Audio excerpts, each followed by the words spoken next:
Hello everyone, welcome to our channel, and today we will see how we can upload images on Midjourney. So for that you need to open up Discord of Midjourney.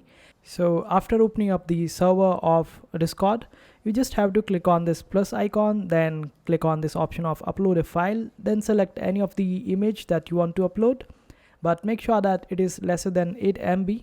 Suppose I want to upload this one, so I will just click on open, and after that I will just click on this right click and then click on open image in new tab, and after that this new image will open up.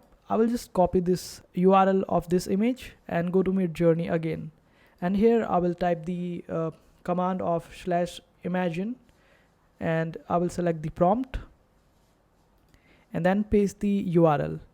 After that your image will be uploaded over here, and all you have to do is just select the variations, and if you want to upscale it, then you can also upscale it. And this is how you upload your image on Midjourney.